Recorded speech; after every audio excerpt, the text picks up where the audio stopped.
Today in this episode, we are going to talk about selling our deals, right? So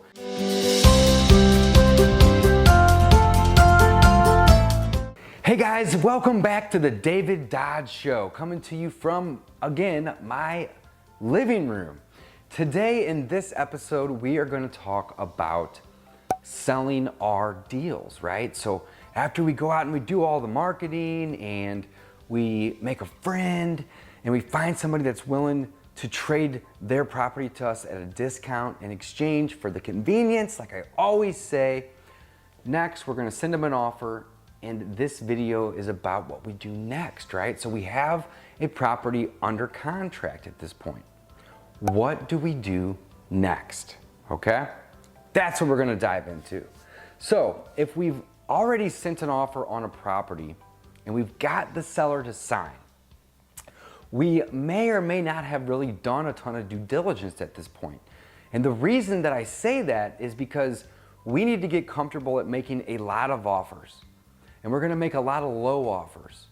And once we get one of these offers accepted, that's really when the due diligence starts. Okay, that's really when we wanna do the deep dive. So when we're making an offer, we'll usually spend 2 or 3 minutes running comps and trying to find a decent ARV that's not too crazy.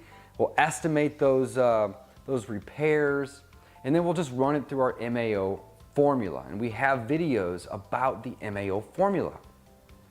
And we're gonna make the offer. So typically it's gonna take us 2, 3, maybe 4 minutes to figure out what those offers are. And they're gonna be low. And most of them are not gonna get accepted, but we're gonna send a lot of them.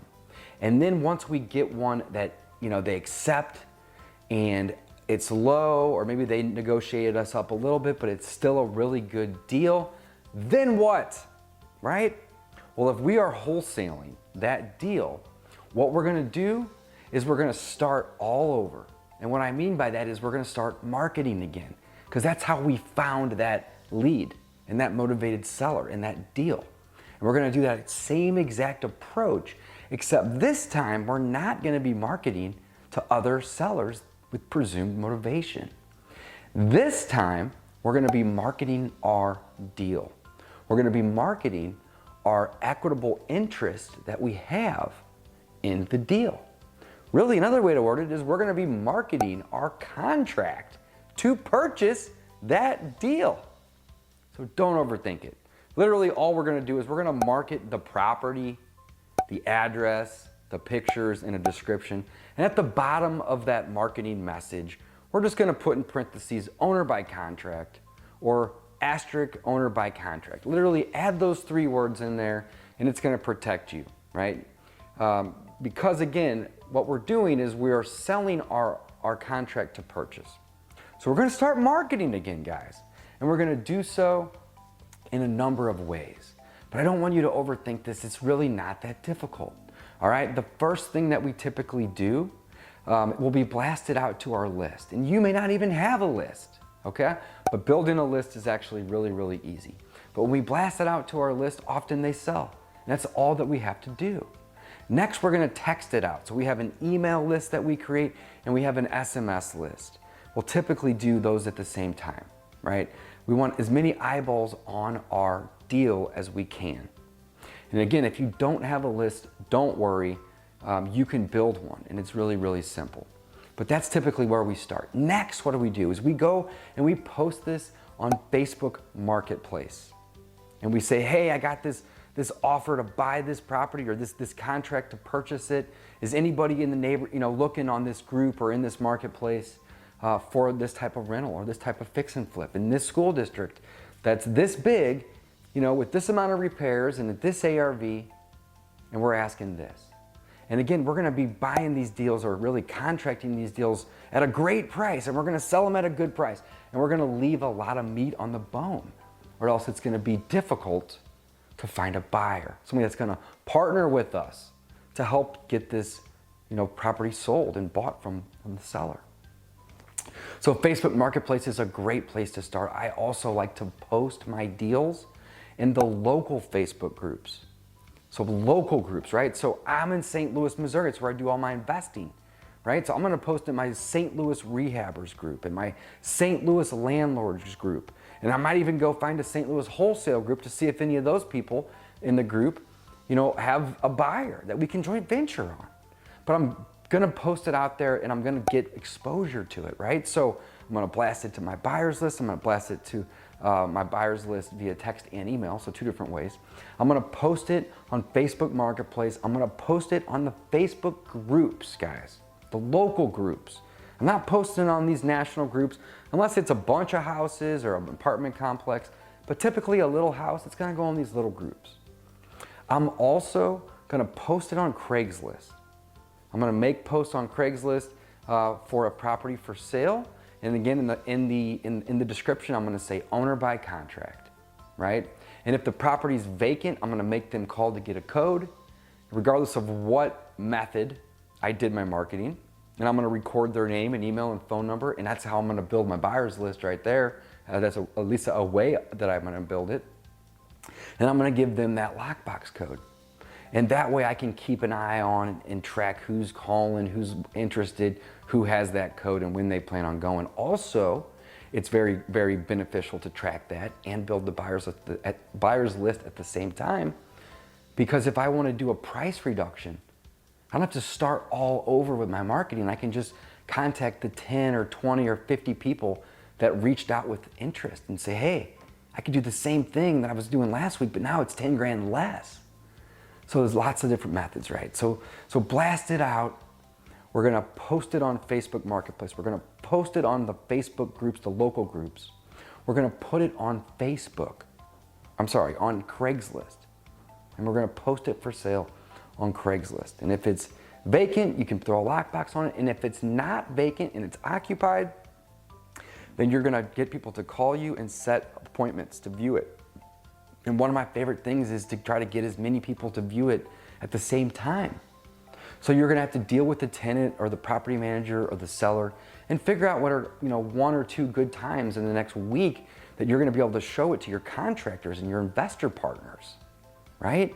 And if you have cool tenants, then you can just go on demand.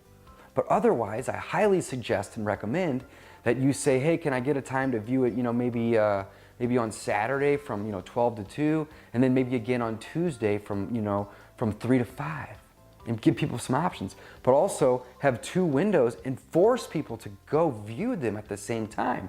Because what does that do? That creates scarcity, right? And whenever somebody's going out to look at a property they want to maybe buy to fix and flip or buy to rent out, and there's 10 other people there, their offer is going to be a little higher and it's going to come in faster, okay? Another option of what you can do is you can post it for sale by owner on Zillow.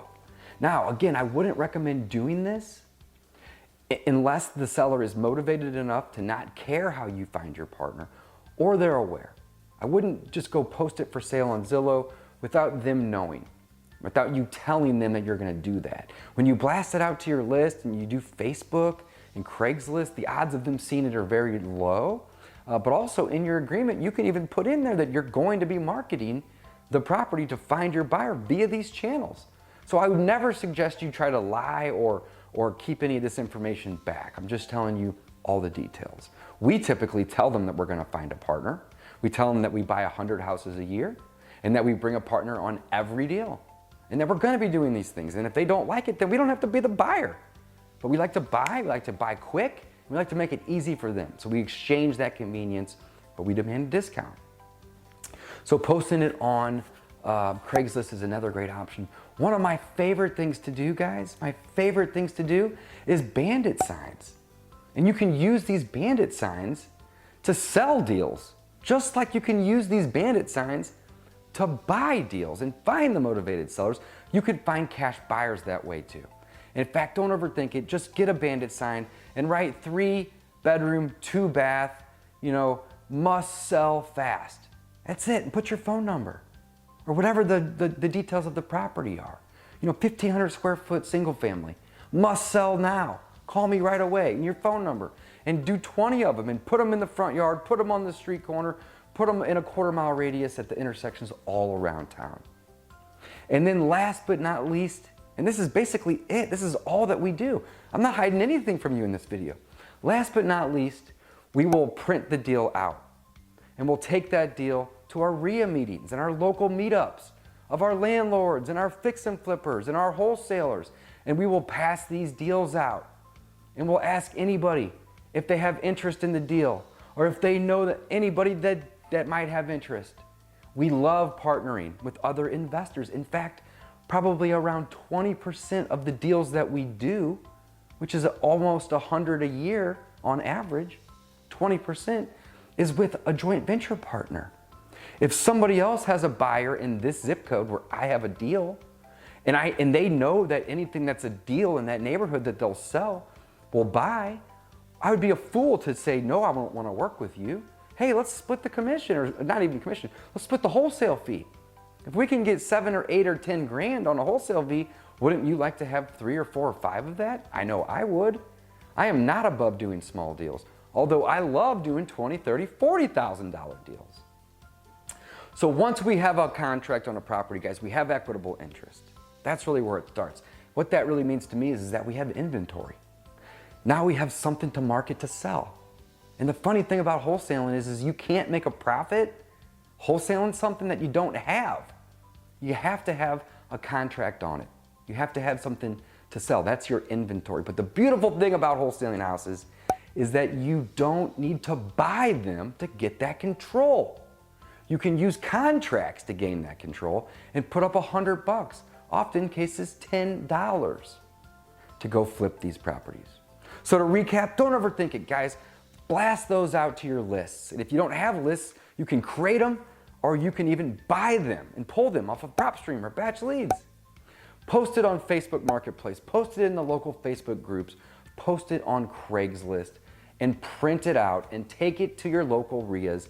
And that is it. That's the secret on how we sell all of our deals. And in some cases, we're doing 6, 8, 10 deals each and every month. You can do this too. Guys, if you like this video, drop a comment down below and let me know how you are doing your marketing to sell your deals. And hit that like button and subscribe for more videos just like this coming soon. Thanks again for watching. Don't overthink it. Get out there, market those deals, and make some money. Thanks, guys.